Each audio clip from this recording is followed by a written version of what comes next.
back, and I'm very pleased to say we are continuing our conversation with the brilliant Jeff Nyquist, the author of The Fool and His Enemy, and a terrific essayist whose work you can find most easily, I think, at jrnyquist.blog.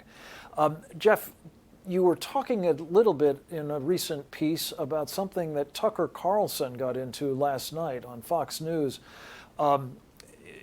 Really, I think, properly taking to task the Biden administration, not only for engaging in the sorts of things that I've just described that signal weakness vis-a-vis China policy, but also in terms of what is being done to the military of the United States itself.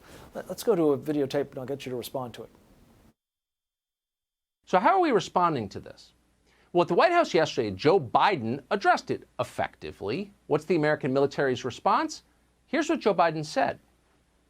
Some of it's relatively straightforward work, where we're making good progress designing body armor that fits women properly, tailoring combat uniforms for women, creating maternity flight suits, updating requirements for their hairstyles.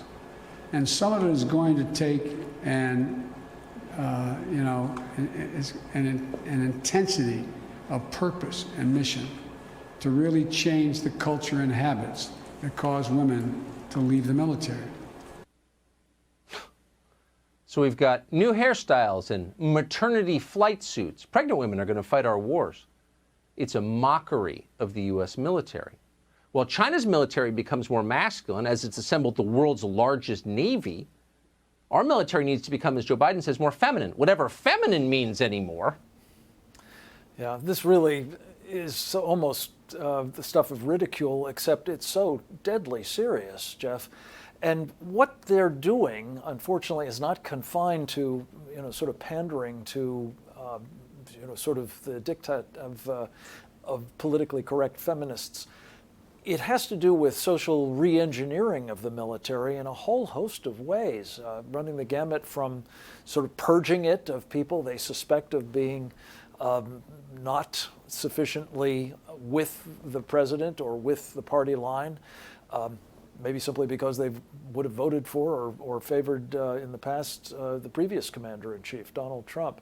Or perhaps it's what they're doing with the transgender agenda, or whether it's, as you mentioned earlier, sort of failing to provide adequate resources for the hardware, the kit, the military equipment that our forces rely upon.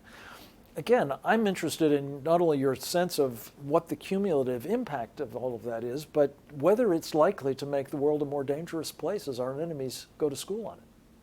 Oh, it's a terrible thing what he's doing. Look, Biden has nominated 2 female generals to oversee C4-star commands. What would Patton say about that? What is the real significance of a 4-star general being a woman? What is the significance of putting women directly into combat?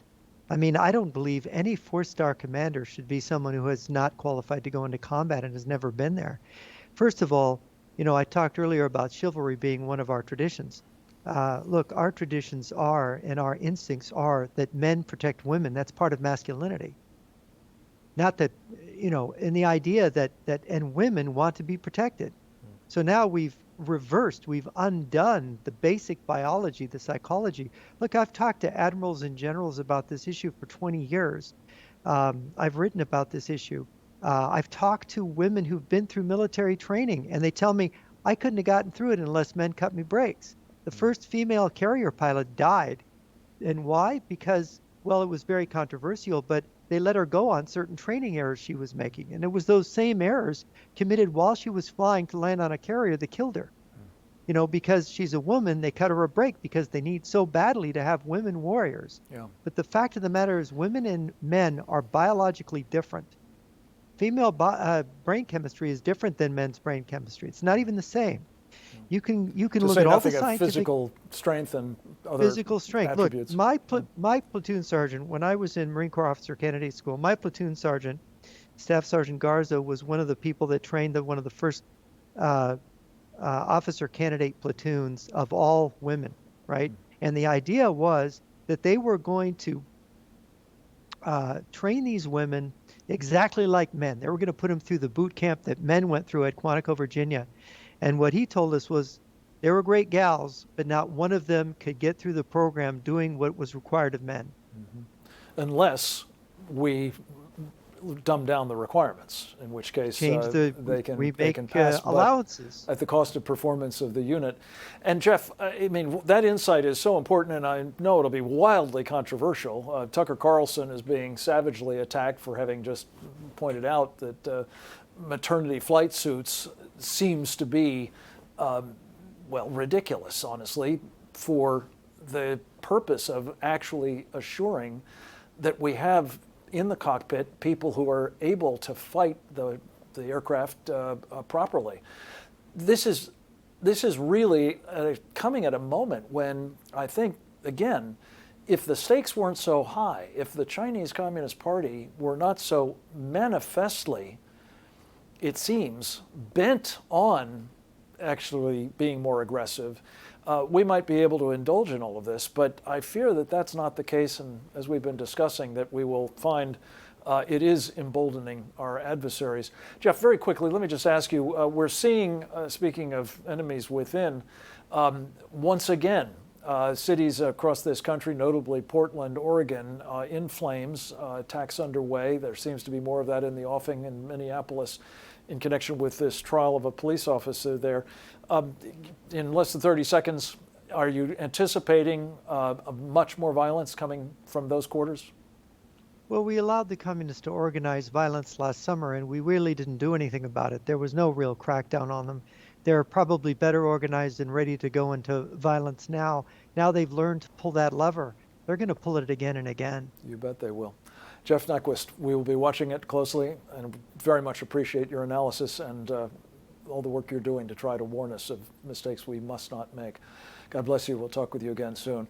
I very much appreciate having the chance to talk with the rest of you during this edition of Securing America. As always, I hope you feel better equipped to join us in doing just that.